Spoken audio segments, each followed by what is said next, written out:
மட்டும்தான் நம்ம தமிழ்நாடும் மாறும், நமக்கான எல்லா உரிமையும் கிடைக்கும். ஆக்சுவலாக நம்ம இப்போ 80% உரிமையை இழந்துட்டோம், இன்னும் 20% உரிமை மட்டும்தான் இருக்குது. அதையும் நம்ம இழந்துட்டோம்னா இலங்கையில் நடந்தது மாதிரி தான் நமக்கும் நடக்கும்.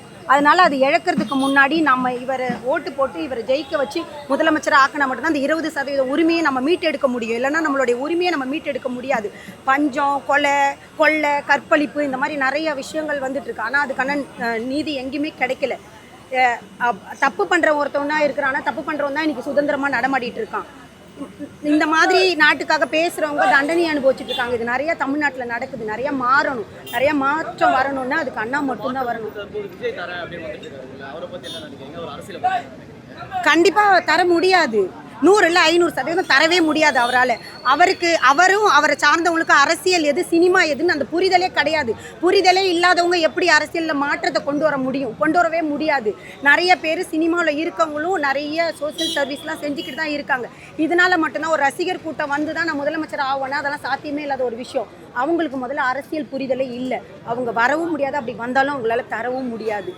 எந்த ஒரு விஷயத்தையுமே தர முடியாது. இதெல்லாம் ஒரு பேசக்குள்ளே ஒரு மாதிரி பேசினார். இப்போ அவருமே அந்த இலவசம் அதை பற்றி தான் பேசிக்கிட்டு இருக்காரு. இலவசம் தர யாருமே வந்துட்டு கரெக்டான உரிமையை மீட்டு தர்றதுக்கு முடியாது. இலவசமே இல்லாத கல்வி, மருத்துவம் இந்த மாதிரி அடிப்படை தேவை எது தராங்களோ அவங்களால மட்டும்தான் நம்மளுடைய உரிமையை மீட்டு தர முடியும்.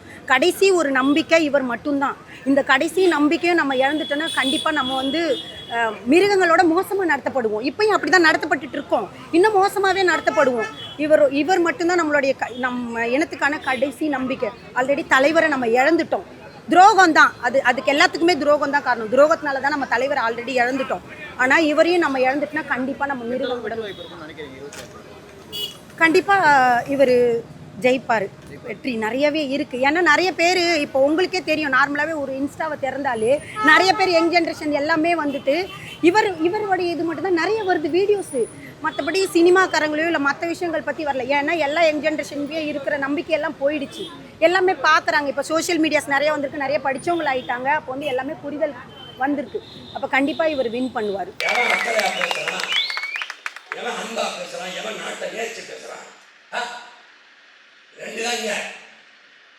உனக்கு பிரச்சனையை தந்தவன் இந்த பக்கம் எல்லாம் நிற்கிறான்.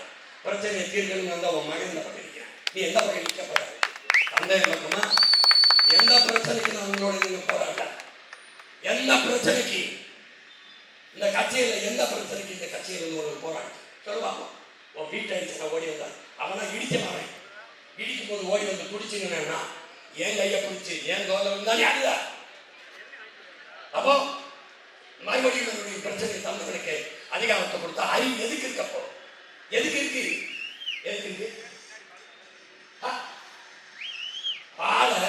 பாலை சூடா காய்ச்சி வை பூனைக்கு. பசி வந்து வாய வச்சு பூனை சுட்டுச்சு வச்சுக்க, சாகிற வரைக்கும் வெள்ளையா எதை பார்த்தாலும் கிட்ட வர. சூடுபட்ட பூனைக்கு தெரியுது. 60 வருஷமா நம்மளை கேவலப்படுத்தி வச்சிருக்கேன். தேர்தல் வரும்போது மட்டும் கண்டாயம் போனேன். உனக்கு டோக்கன் தான் ஏன் போன வருஷம் கொடுத்துருது டோக்கன் கேடுகட்டா. எனக்கு வாக்கு செலுத்துகிறவர்கள் யாராக இருக்க முடியும்? இந்த மகனுக்கு யார் வாக்கு செலுத்துவார்? நல்ல அரசியல் வர வேண்டும், நல்ல ஆட்சி இந்த நாட்டில் அமைய வேண்டும் என்று எவன் எண்ணுகிறானோ அவன் என் விவசாய சின்னத்தை தேடுவார். என் பிள்ளைகளுக்கு ஊரக தரத்திற்கு கல்வியை எவன் கொடுப்பான் என்று யோசிப்பது யாரால் முடியும்? என் கல்வி என் பிள்ளைகளுக்கு நல்ல கல்வி கிடைக்க வேண்டும், கட்டணம் இல்லாமல் கிடைக்க வேண்டும் என்று யார் எழுதுகிறார்களோ அவர்கள் எங்கள் விவசாய சங்கத்திற்கு வாக்கை செலுத்துவார்கள்.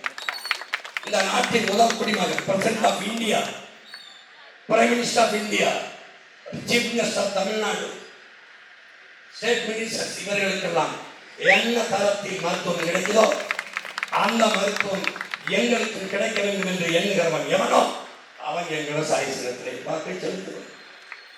உலக உயிர்களின் உயிர் தேவையாக இருக்கிறது நீர். தண்ணீர் மனித பயன்பாட்டுக்கு மட்டுமல்ல, மனித தேவை மட்டுமல்ல, இந்த மரத்திற்கு, அந்த செடிக்கு, இந்த பூச்சிக்கு, அந்த வண்ணுக்கு இந்த தண்ணீரை விற்பனைக்கு வரக்கூடாது. தடை. அதை எவன் செய்வான்? தடையை விதிக்க வேண்டும் என்று எண்ணுகிறவன். தூய குடிநீரை நாட்டுக்குடிகளுக்கு தர வேண்டும் என்று எண்ணுகிறவர்கள் எவர்களோ அவர்கள் எங்கள் விவசாய சின்னத்திற்கு வாக்கு செலுத்துவார்கள். என் பிள்ளைகள் பணிக்கு செல்லுகிற போது சென்று விட்டு பத்திரமாக வீட்டுக்கு வர வேண்டும் என்று எவன் எண்ணுகிறானோ அவன் இந்த மகனுக்கு வாக்கு